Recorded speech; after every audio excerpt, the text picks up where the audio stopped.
अस्सलामुअलैकुम वरहमतुल्लाहि वबरकातुहू। तो कैसे हैं आप सब लोग? उम्मीद है आप सब लोग खैरियत से होंगे और मैं भी खैरियत से हूँ। तो आज की वीडियो का टाइटल है मुस्लिम कंपनी हमदर्द और रूह अफ़ज़ा की कहानी। तो चलिए इस वीडियो को देखते हैं कि क्या ऐसी ख़ास बात है रूह अफ़ज़ा में जो काफ़ी चर्चा में है। तो चलिए देखते हैं क्या सच्चाई है रूह अफ़ज़ा में और लोग इसको क्यों इस तरह से ट्रोल कर रहे हैं। तो आप लोगों से गुजारिश है कि मेरे इस चैनल को ज़रूर सब्सक्राइब करें और वीडियो को लाइक करें। तो चलिए इस वीडियो को पूरा देखते हैं, फिर आप लोग अपनी राय कमेंट बॉक्स में ज़रूर बताएं। हमदर्द यानी एक ऐसा नाम जिसने यूनानी चिकित्सा पद्धति को पूरी दुनिया में अमर कर दिया। ये वो नाम है जिसने भारत की मेडिकल इंडस्ट्री को हमेशा के लिए बदल दिया।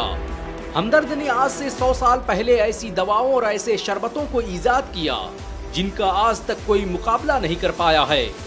हमदर्द की शुरुआत एक छोटे से दवाखाने के रूप में हुई, लेकिन ये आज यूनानी दवाओं का सबसे बड़ा मंच बन चुका है। हमदर्द दवाखाना की स्थापना हकीम हाफिज अब्दुल मजीद ने 1906 में की थी। ये आज यूनानी और आयुर्वेदिक दवाओं का निर्माण करने वाली भारत की सबसे बड़ी कंपनियों में से है। हमदर्द के जरिए बनाया गया शरबते रूह अफ़ज़ा आज पूरी दुनिया में इस्तेमाल किया जाता है। रूह अफ़ज़ा की शुरुआत 1906 में दिल्ली की पुरानी गलियों से हुई, लेकिन इसकी मिठास का रंग जुबान पर ऐसा चढ़ा कि ये दुनिया का सबसे बड़ा शरबत ब्रांड बन गया। रूह अफ़ज़ा के वजूद को मिटाने और उसके जायके को खत्म करने की बहुत सी कोशिशें की गई, बहुत सी साजिशें की गई, लेकिन वो पूरी आबोताब के साथ सीना ताने मैदान में खड़ा रहा। रसना आई चली गई, डाबर का शरबते आजम चला गया, वैद्यनाथ के कूलर शरबत का वजूद मिट गया, लेकिन कोई भी इस रूह अफ़ज़ा का मुकाबला नहीं कर पाया। आज भी कुछ ताकतें धर्म और संप्रदाय का नाम लेकर हमदर्द को खत्म करने की कोशिशें कर रही हैं, लेकिन फिर भी वो लोगों के दिलों में जगह बनाए हुए है। आज पूरी मेडिकल इंडस्ट्री मिलकर हमदर्द के एक प्रोडक्ट रूह अफ़ज़ा का मुकाबला नहीं कर पा रही है। रूह अफ़ज़ा क्या है उसका अंदाजा इसी बात से लगाया जा सकता है कि हमदर्द का सालाना टर्नओवर 2500 करोड़ रुपए से ऊपर है, जिसमें अकेले रूह अफ़ज़ा से 700 करोड़ की कमाई होती है। रमजान के महीने में इसके बगैर कोई दस्तरखान नहीं सजता। ये शरबत आज भारत की तहजीब और विरासत का हिस्सा बन चुका है। पीलीभीत में जन्मे हकीम अब्दुल मजीद भारत के सबसे बड़े वैज्ञानिकों में से थे। वो एक हाफिज़े कुरान थे जिन्हें पूरा कुरान मुंहजबानी याद था। उन्होंने पुरानी दिल्ली में क्लिनिक खोलकर हमदर्द दवाखाने की शुरुआत की और धीरे धीरे ये यूनानी दवाओं का निर्माण करने वाली भारत की सबसे बड़ी कंपनी बन गई। आपको ये जानकर शायद हैरानी हो कि हमदर्द यूनानी दवाओं को बनाने वाली भारत की पहली फार्मा कंपनी भी है। हमदर्द द्वारा बनाई गई दवाइयां आज पूरी दुनिया में इस्तेमाल की जाती हैं। पूरे भारत में हमदर्द के 5 लाख से भी ज्यादा आउटलेट मौजूद हैं और इसके द्वारा बनाई गई 600 से अधिक दवाओं से करोड़ों इंसानों की जिंदगी बचाई जा चुकी है। हमदर्द की वेबसाइट के मुताबिक ये कंपनी हर साल 30 करोड़ से ज्यादा यूनिट्स का उत्पादन करती है, जो इसके वैश्विक प्रभाव को दर्शाता है। रूह अफ़ज़ा से लेकर साफी रोगने बादाम शीरी, जोशीना जैसी दवाएं आज हर घर में अपनी जगह बना चुकी हैं। हमदर्द एक फार्मास्यूटिकल ब्रांड नहीं बल्कि उसके आगे की कहानी है। आजादी के बाद भारतीयों के दर्द को दूर करने में हमदर्द ने बड़ी भूमिका निभाई। भारत के प्रधानमंत्री जवाहरलाल नेहरू और लाल बहादुर शास्त्री भी हमदर्द का हिस्सा रह चुके हैं। उन्होंने न सिर्फ हमदर्द दवाखाने का दौरा किया बल्कि उसके कामों की सराहना भी की। नेहरू हमदर्द और उसके जैसी कंपनियों को स्वदेशी चिकित्सा का प्रतीक मानते थे, जो बताता है कि हमदर्द का देश में क्या योगदान रहा है। फार्मास्यूटिकल और विज्ञान के क्षेत्र में दिए गए योगदान को देखते हुए भारत सरकार ने हमदर्द को कई अवार्ड से सम्मानित किया है। 1962 में उनके बेटे हकीम अब्दुल हमीद को पद्मश्री और पद्म भूषण अवार्ड से सम्मानित किया गया। भारत में यूनानी चिकित्सा को मान्यता दिलाने का सबसे बड़ा किरदार हमदर्द का है। हमदर्द ने सिर्फ दवाइयां ही नहीं बनाई बल्कि उसने शिक्षा के क्षेत्र में क्रांतिकारी भूमिका निभाई। भारत के मशहूर जामिया हमदर्द यूनिवर्सिटी की स्थापना हकीम अब्दुल हमीद ने की थी।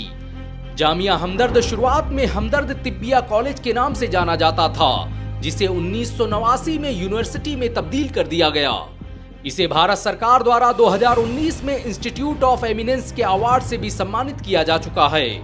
कैंसर, डायबिटीज और कार्डियोवैस्कुलर डिजीज के प्रारंभिक इलाज को खोजने में हमदर्द यूनिवर्सिटी ने बड़ी भूमिका निभाई। हकीम अब्दुल मजीद ने लोगों को जागरूक करने के लिए 1931 में हमदर्द सेहत नाम से एक हेल्थ मैगजीन भी निकाली, जो अपने वक्त का साइंटिफिक रिसर्च पेपर था, जिसमें बीमारियों के इलाज के नए नए तरीके बताए जाते थे। बहुत कम लोग जानते हैं कि हमदर्द अपनी कमाई से होने वाला एक बड़ा हिस्सा गरीबों में दान कर देता है। हमदर्द फाउंडेशन के जरिए हर साल लाखों गरीबों को मुफ्त दवाइयां और इलाज मुहैया कराया जाता है। 2020 की महामारी हो या युद्ध की विभीषिका का दौर, हमदर्द हमेशा भारत के साथ खड़ा रहा।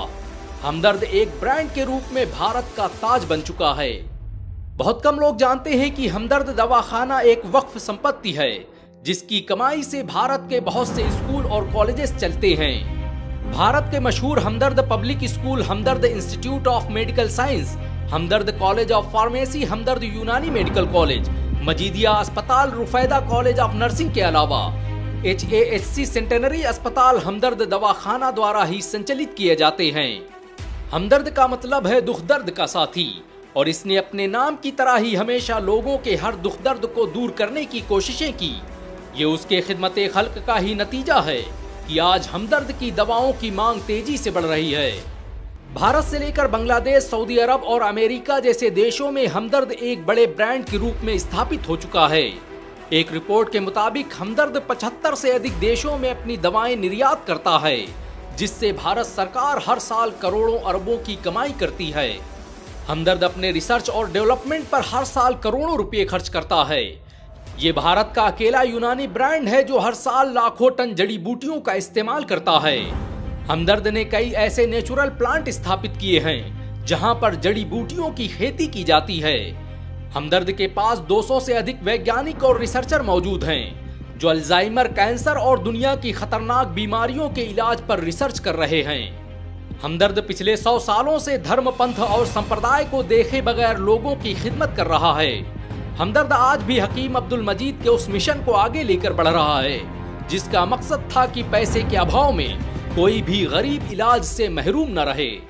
आज हमदर्द 600 से ज्यादा प्रोडक्ट और 5 लाख से ज्यादा आउटलेट के साथ भारत का सबसे बड़ा यूनानी ब्रांड बन चुका है। आज हमदर्द की दवाएं एक क्लिक में उसकी वेबसाइट और ऐप के माध्यम से लोगों के दरवाजों तक पहुंच रही हैं। हमदर्द सिर्फ एक कंपनी नहीं बल्कि एक इमोशन है। रूह अफ़ज़ा सिर्फ एक शरबत नहीं बल्कि एक तहजीब है। जो लोग धर्म, पंथ और संप्रदाय का सहारा लेकर रूह अफ़ज़ा को मिटाने की कोशिशें कर रहे हैं, उन्हें पता नहीं कि तहजीबें मरती नहीं, धर्म खत्म हो जाते हैं, रिवायतें जिंदा रहती हैं। रूह अफ़ज़ा एक रिवायत है, एक तहजीब है, जिसने सालों से भारतीयों को एक धागे में पिरो रखा है। देश के इस असली हमदर्द को हम भारतीय सलाम पेश करते हैं। तो गाइज, आप लोगों ने सुना किस तरह से हमदर्द कंपनी को बदनाम किया गया।